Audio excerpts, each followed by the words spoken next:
Hello, welcome to my monthly wrap-up for what month it is?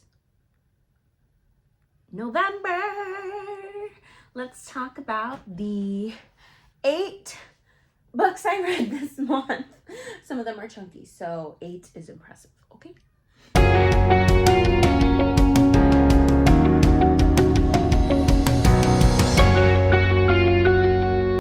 Hi friends, I'm just Sandy. Welcome back to my channel. Today we're going to talk about the 8 books that I read this month, and I feel like I went through a little bit of a slump this month. There was like a long period of time where I didn't really read much, and then towards the end I kind of saved it with a few reads, and I guess I'll give you a little bit of like what motivated me to do that, because I feel like we all go through reading slumps, and how do you get out of it? I don't know, but if we all talk about it, then maybe we can find something in common. So the first book I read is actually a book that I had started in October, and then I finished it in the beginning of November, which is Her Body and Other Parties by Carmen Machado. This is a book that I got for my birthday from my friend Maxine, and I tabbed it a lot. This is a horror book. It's about well, there's a lot of stories, and there's 8 stories, I believe, if I'm not mistaken, and most of them have to do with women. I think that's literally the only thing they have in common. The first book was definitely my favorite. It's about a woman with a green bow around her neck, and she won't really say like what the green bow is about, and she's going through her life and falling in love, and the men are asking about her green ribbon, and she's kind of setting that as a boundary. I think it's really interesting because apparently that one is modeled, it's like the author's own take on a very famous, I don't know if it's a poem or like short fairy tale. However, my friend had read the fairy tale before reading this book, and she didn't really enjoy that story because she said that she anticipated what was going to happen. But for me, I didn't know about it until my friend told me, and I really enjoyed it. I also really enjoyed one story about man, I can't remember the names now. Oh, Especially Heinous. So Especially Heinous is like a SVU unit, so it's like these 2 detectives, and basically it's separated into paragraphs, and each paragraph is a description of one of the episodes. And I thought it was really interesting, but it was like one of the longest stories, and it really dragged for me. Like, it was just way too long, even though it was like one of the most interesting ones, which is weird. I'm thinking like if it had been a lot shorter, I probably would have enjoyed it a lot more. Overall, I gave this book like 2.5 stars. It just, I don't like it, like the concepts were so interesting enough that I wanted to keep reading, but not interesting enough that I wasn't like kind of bored throughout, you know, which is sad because she does have like really good writing. Then I picked up another book that I had previously picked up. This one is Gone Girl by Gillian Flynn. I actually had read like 140 pages of this book or something like that, and I put it down. I just like, I couldn't read it because I wasn't in the mood, and then I mentioned that I wanted to put on my TBR this month, and someone doubted me. I know you're watching this video. But it was good because it motivated me. She's like, honestly, just DNF the book, you're never gonna read it. I'm like, yes, I freaking am, watch me. And I finished it in 2 days. So Gone Girl is about Nick and Amy June. They're a married couple, and one day Nick gets home and Amy is missing. And this is a very much, how to explain, every character in this book is not a good person. Like, I don't know why I enjoyed it, because the people here are just not people that you want to root for, and yet you do. if that makes any sense. It was like super interesting to like, I think what like really kept me going with this book is, as you can see, I tabbed a lot of things, is like their attitudes about each other and how like horrible of people they are. Like one of the characters is having an affair, and it is truly wild how he has no like care for his partner. So I ended up giving this book 3 stars. I really enjoyed it. I just think that, again, it may have been a little bit longer than it needed to be, but at some point I did start like, you know, rapidly flipping pages because I'm like, what's gonna happen? And then at a certain point of the book, it took a turn where it wasn't what it was for the majority of it, and at that point I was like, all right, I don't want to read this book anymore. So that's why it can't really be more than 3 stars. Next book is Iron Flame by Rebecca Yarros. This is a highly anticipated second book to the Fourth Wing series. What to say about this book? What to say? I think that it was very fast-paced. I really enjoyed it a lot more than I enjoyed Fourth Wing. However, the miscommunication in this book was really, really frustrating. Like, it felt totally unnecessary. It felt like the things that they were arguing about were easy fixes, which was even more infuriating as you're going on through the book. But the actual, like, what's going on in the universe and, like, the plot line of the book was really interesting. I think that, again, like, the dragons are my favorite part of this book, and I think that this overall, my enjoyment of this book was like a 3 stars, but that ending was freaking crazy. Like, the ending alone brings me to 4 stars. It infuriates me because now I have to wait for book 3 to come out in December 2024. Yes, I looked it up. They updated the date. But yeah, that ending was crazy. That ending brought this book up from 3 stars to 4 stars for sure. I really, really enjoyed it. And also I got a perfect copy with a right side up map and a chapter 14 dragon. If you know, you know. But I am really fortunate. I got a perfect copy of this book. Next, I read Frostheart by Jamie Littler. This is a book that I picked up at a little free library, and I got lucky because I got a like really nice sprayed edge UK edition. This is like a so cute.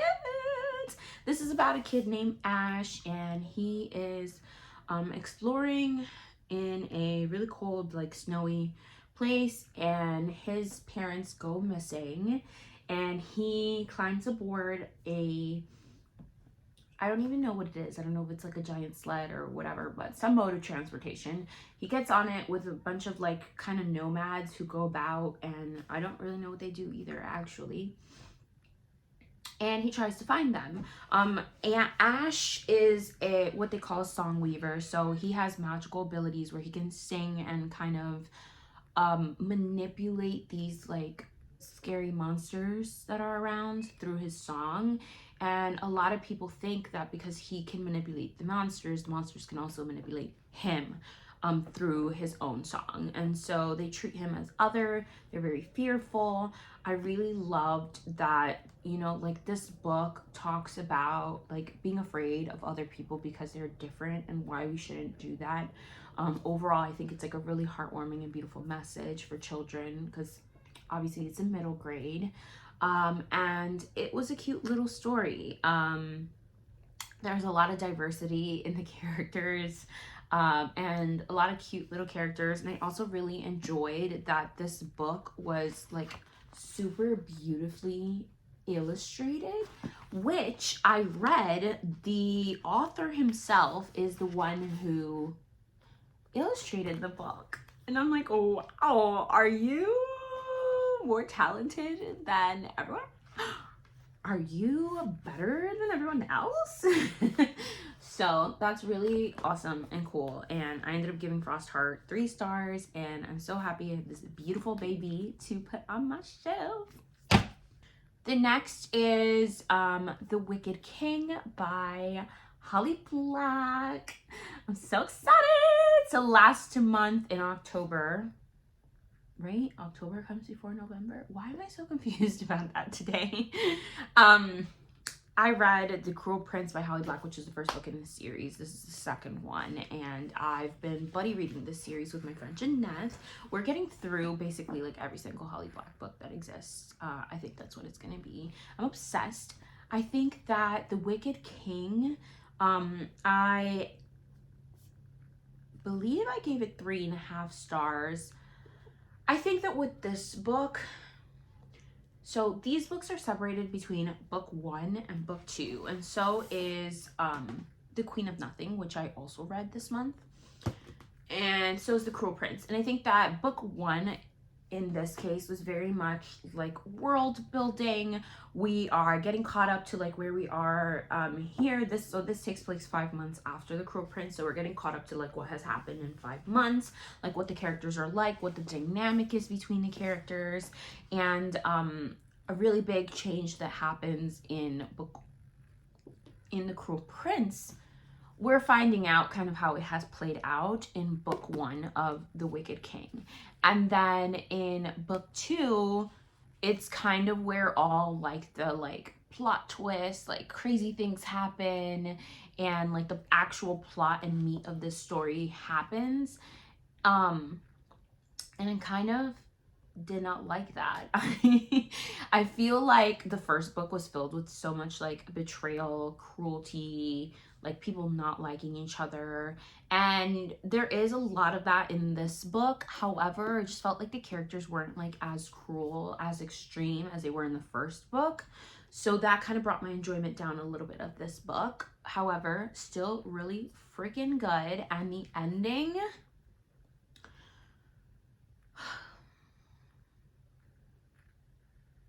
betrayal still runs rapid. I also feel that part of like why I wasn't so shocked with this book is that like I didn't think that the characters that did the things were like that shocking, if that makes sense. Like, I don't want to say that they're like small side characters, they're not.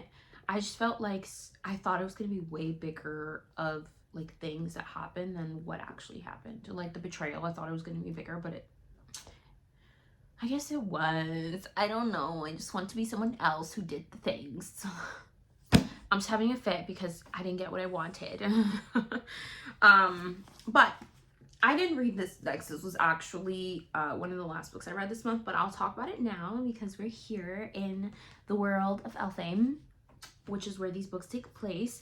So The Queen of Nothing I read, and I ended up giving it, I think, 3.5 stars as well. No, I gave The Wicked King 4 stars. I gave this one 3.5 stars. The reason for that is because, wait, why am I so confusion? I gave The Wicked King 3.5 stars. I gave The Queen of Nothing 4 stars. I liked that this was the one book in the 3-book series that was extremely like fast-paced.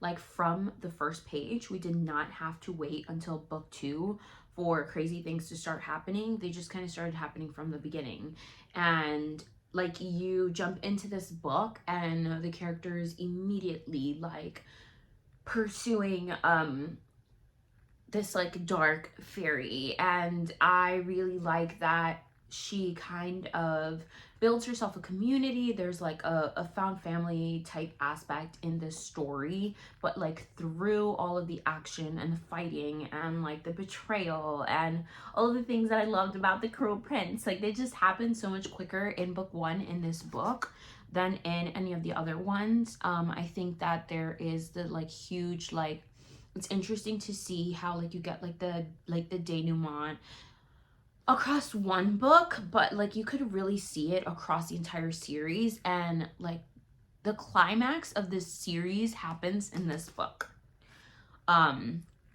which is so interesting. Like, I don't think I've ever seen that where like an entire series feels like one book, like continued like that. I don't know, it's so weird.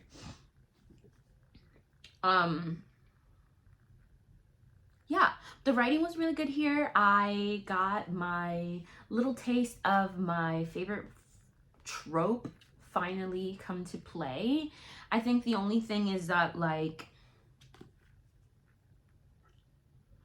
this was the only book where the way that the ending wrapped up, like, I was like, all right, I don't really care. Like, let's move on. Like, I'm done here. I'm done with this book. So that's why it could not be 5 stars, because I was done with the book 2 chapters before. Like, I feel that the last chapter should have been the epilogue, and the epilogue was just completely unnecessary. But overall, really, really, really enjoyable read. 4 stars. Final decision. It was good, and I'm happy because we finished the series. And also, these paperbacks are so satisfying and fluffy. All right, then I read the Penultimate Peril by Lemony Snicket. So this is the second to last book in the Series of Unfortunate Events series. If you don't know, that's about the Baudelaires. There are 3 orphans whose parents die in a fire, and then they get adopted by Count Olaf, who kind of puts them through unfortunate like schemes that he has in order to like obtain their inheritance because their family's like super rich. And then yeah, as the series goes along, like they get passed on from guardian to guardian to guardian, and Count Olaf is kind of, you know, trying to foil their happy lives. And as we go on through this series, we kind of start to uncover some secrets about their parents' lives that they may not have known while they were alive. And there's kind of like a bigger and bigger and bigger conspiracy. I ended up giving this book 3 stars, which is generally what I've given most of this series. I think it's like a 3-star series. This is one of the least annoying books. They are kind of annoying because the thing is that they get like a little repetitive, and that's why it's taken me 2 years to finish the series. Because if you read them back to back to back to back, like you're gonna be bored. It just repeats like way too much. And then there are some books that also like repeat certain like aspects of them. So like the Grim Grotto repeated a lot of like the theory of like the water cycle. And I was like, oh my gosh, I get it. Please stop talking to me about this stupid water cycle. This one did not. This one takes place in the Hotel Denouement. And it's interesting to see how the characters have like grown over time. I don't really know how much time has passed, but enough that like, you know, they're starting to grow and they're starting to see themselves as more than just like little kids. They've like experienced a lot, and that has made them grow and learn, and that was super interesting to see kind of like the character arcs that are going on again over the course of like multiple books. And this is also a series where, you know, everything kind of adds up as you go on. Not to say that like series don't do that, but it just feels like one cohesive, like really, really, really long story. Whereas like Vicious and Vengeful, for example, in B.E. Schwab, it feels like 2 different stories, but that happen to the same character. If that makes any sense at all. Hopefully it does. It makes sense to me. Anyways, yeah, I think this was probably one of the more like enjoyable ones. I thought that like a lot of the play on words were really interesting. The plot line was really interesting, and we're finally getting some answers. But you know, I'm gonna be really upset if I don't get answers in the next book, because it's the last one I got and I read 13 of these, so it better have been worth it. And the last book I read in this month is When I'm Dead by Hannah Morrisey. This was my book of the month pick. I'm trying to get through the book of the month challenge, and I think I have like 5 books left, so I'm really gonna have to buckle down this month and read some of my book of the month picks. But When I'm Dead was an easy read. There were short chapters. It was very fast paced. I personally gave it 2 stars though. I don't think I'll be keeping this book in my personal library. I feel like the characters, so this is about basically this one girl goes missing. I already forgot her name, Madison something or other. Okay, well, Madison is found dead, and then her best friend Chloe goes missing. And Chloe's parents, her mom, Rowan, is a medical examiner, and her dad is a detective. And they tend to not give Chloe the attention and love that she deserves. And so she always says to them, like, you're gonna love me more when I'm dead, because they pay so much attention to their job and like the dead people that they deal with. So now Chloe is missing, and they're like, you know, trying to find her, which is a conflict of interest that we're gonna ignore. But I didn't really like that the characters, like, they speak in terms that are not like layman's terms. Also, like, there are like medical terms that the detective uses, and the detective uses like medical terms, and they try to play it off as like, oh yeah, well, we're married, so we know what each other does, which I've never been married, so maybe that is the case, but it just like did not feel very realistic. I also felt that like the book was very repetitive because it took place in 3 different point of views. Rowan's, the medical examiner, Axel, the detective, and Libby, who is one of the kids at school with the 2 girls that are dead and missing. I feel that like we would be in Rowan's chapter and she would discover something, and then the next chapter we would be in Axel's chapter, and we would watch him discover the same thing that Rowan just discovered, but like in a different, like he would discover it his own way. And it just felt like stupid and repetitive. Like, why did I need to know that again? I just found that out. And like,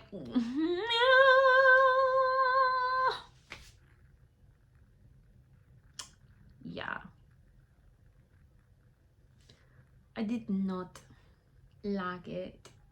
But the reveal was like kind of good, and I think like the premise and the idea of the book was good. I also feel like just in general, like they, instead of like discovering things that would get them closer and closer to the killer, we were just like discovering things, and then they ended up being dead ends. And then we were no closer to the killer. So yeah, overall,